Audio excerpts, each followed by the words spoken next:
Let us pray in the name of the Father, and of the Son, and of the Holy Spirit. Amen.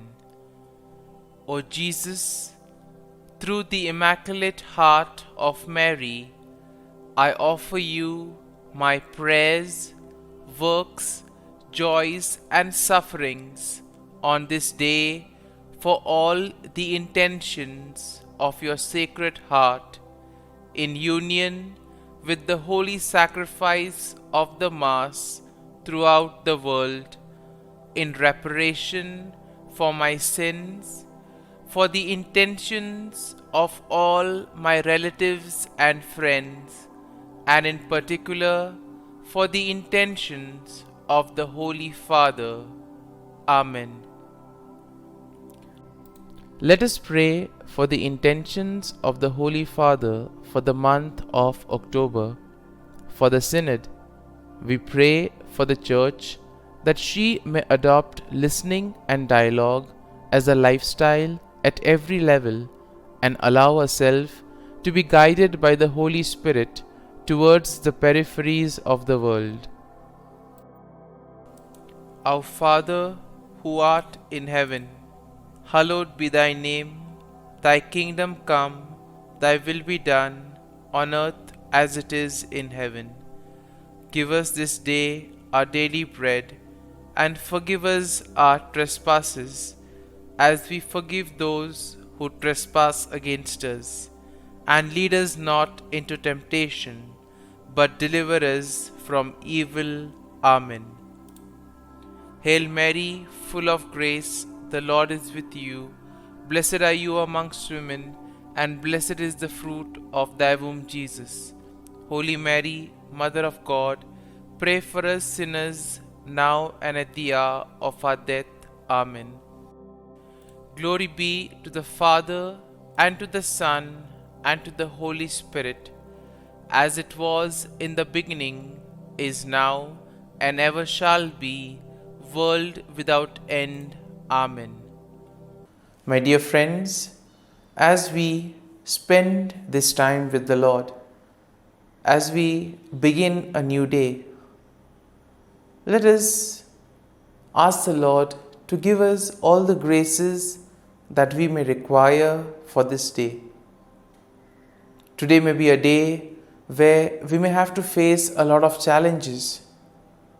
There may be some unfinished work which needs to be completed.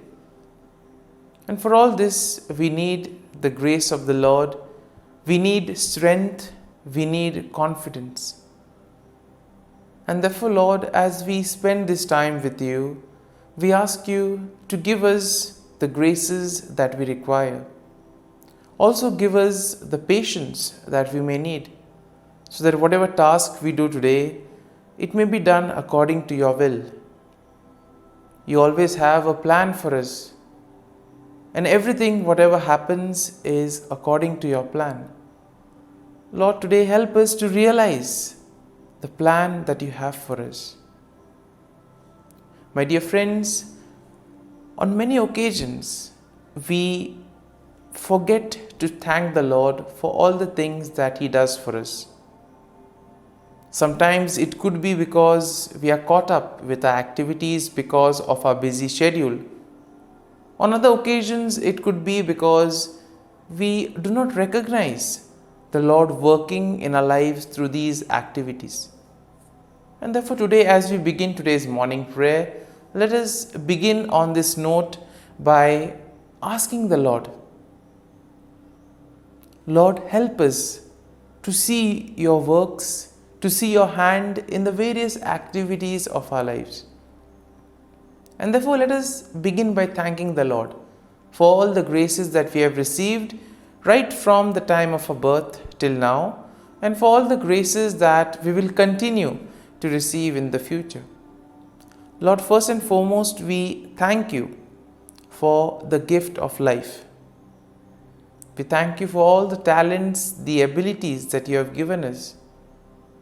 And we thank you for molding us, being there with us at every step of the way. Lord, we also pray for all those who have become very much part and parcel of our life. We pray for our friends, family members, relatives, near and dear ones, and all those who play a very important role in our lives. And therefore, Lord, we ask you that bless them at every step of the way. They have guided us, they have made us who we are. It is because of their hard work, their time and dedication that we have become who we are. And therefore, Lord, we ask you to bless all their endeavors and give them the graces that they may require.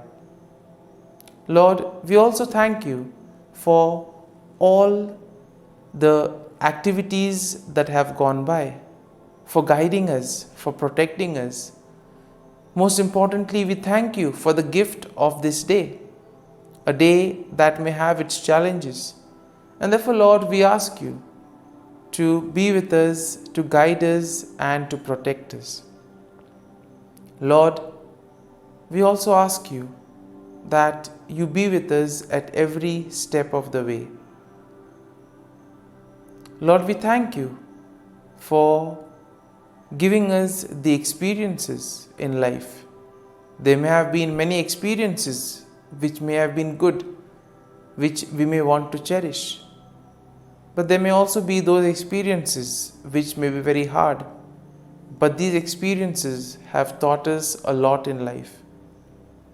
Therefore, Lord, we thank you for these good and not so good experiences. Lord, we thank you for every opportunity that you have given us to make use of our talents, to make use of our gifts, not only for ourselves but also for the betterment of others. And therefore, Lord, as we offer you this day, we ask that you may be present in whatever we do, in all our endeavors. And my dear friends, let us now close our eyes at this moment and let us praise the Lord for giving us the gift of another day. He has woken us up this morning. He has given us good health. He has kept us in His love. At every moment, His gaze is upon us. Our Lord never abandons us. He loves us. He is there to guide and protect us. And for all this, Lord, we thank you. We praise you and we glorify you. And my dear friends, let this day be a day of joy and blessings in the name of our Lord Jesus Christ. My dear friends, today we shall reflect on Psalm 61. And as usual, we shall have a general overview of the psalm, and then we shall go into the details of the psalm. Now, Psalm 61 is a psalm of David expressing his cry for help and his trust in God's refuge and protection. And therefore, in a way, Psalm 61 can be divided into three main sections. The first section will include a plea for God's attention and assistance, and this we can find in verses 1 to 2. Now, in verses 3 to 4, we will find a declaration of trust in God's shelter and faithfulness. And then finally, in verses 5 to 8, we see that there is a vow to praise God and fulfill vows in the presence of the Lord. And therefore we see that verse 1 begins, "Hear my cry, O God, attend to my prayer." And therefore in this opening verse, we see that David earnestly calls out to God, seeking his attention and imploring him to listen to his cry for help. And now we'll see that this will set the tone for the psalm as a heartfelt plea for God's protection. Now in verse 2, we see that it begins, "From the end of the earth I will cry to you. When my heart is overwhelmed, lead me to the rock that is higher than I." Here we see that David expresses his desperation and he acknowledges the fact that his overwhelmed heart is something that needs attention. Now, he recognizes his needs for God's guidance, and therefore he asks to be led to the rock, symbolizing a place of safety and security. And therefore, when he considers this whole scenario of the rock, he considers the rock to be a place or a situation that is higher and stronger than his current situation. So therefore, the rock becomes a kind of a shelter, a kind of a protection for him. Now, in our day-to-day lives, we also will realize that when things do not go according to plan, we also need some kind of refuge. We need something that will be there to give us confidence, to guide us. And similarly here, the Lord becomes the rock for David. Now in verses 3 to 4, we see, "For you have been a shelter for me, a strong tower from my enemy. I will abide in your tabernacle forever. I will trust in the shelter of your wings." And we see that here David reflects on his past experience of finding refuge and protection in God. He therefore describes God as a shelter, a strong tower, and the one who provides a safe place under his wings. Now David affirms his commitment to dwell in God's presence forever and to place his trust in his protective care. Now in verses 5 to 6, we see, "For you, O God, have heard my vows.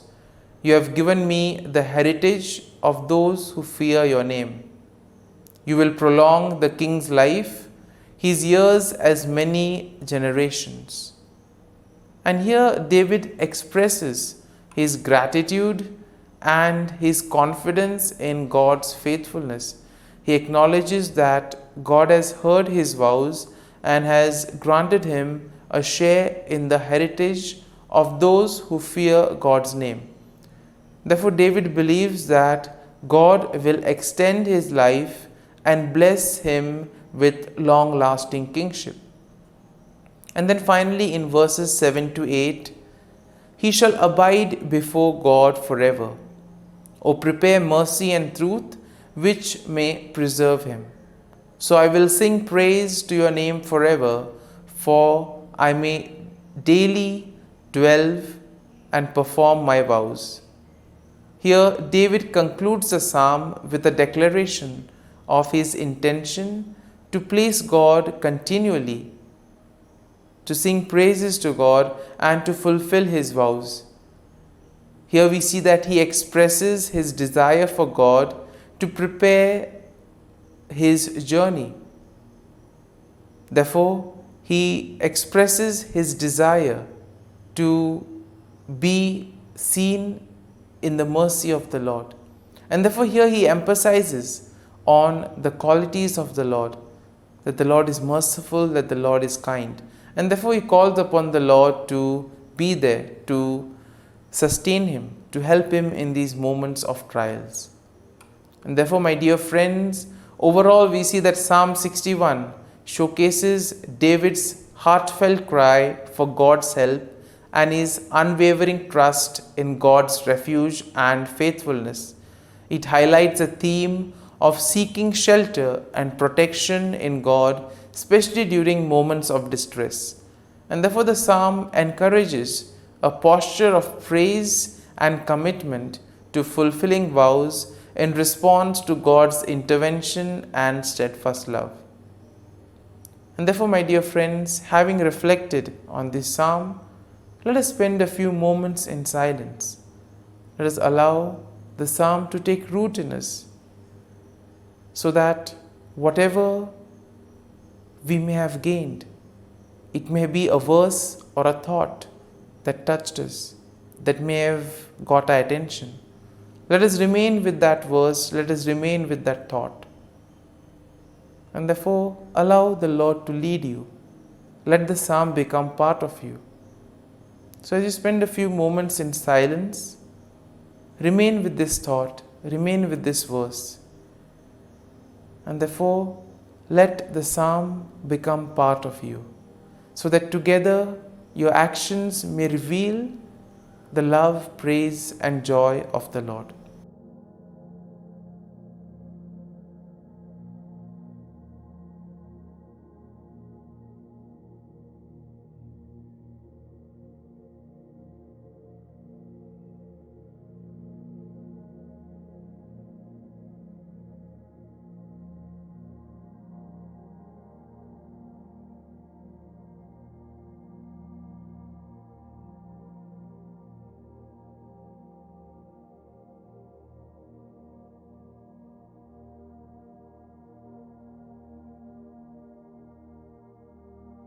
Pray to Saint Michael the Archangel for protection. Saint Michael the Archangel, defend us in battle. Be our defense against the wickedness and snares of the devil. May God rebuke him, we humbly pray. And do thou, O Prince of the heavenly hosts, by the power of God, thrust into hell Satan and all the evil spirits who prowl about the world, seeking the ruin of souls. Amen. Act of Adoration. O Sacrament most holy, O Sacrament divine, all praise and all thanksgiving be every moment thine. Saint Gertrude, prayer for souls in purgatory. Eternal Father, I offer Thee the most precious blood of Thy divine Son, Jesus, in union with the masses said throughout the world today, for all the holy souls in purgatory, for sinners everywhere, for sinners in the universal church, those in my own home and within my family. Amen. May the divine assistance remain always with us, and may the souls of the faithful departed through the mercy of God rest in peace. Amen. Glory be to the Father, and to the Son, and to the Holy Spirit, as it was in the beginning, is now, and ever shall be, world without end. Amen.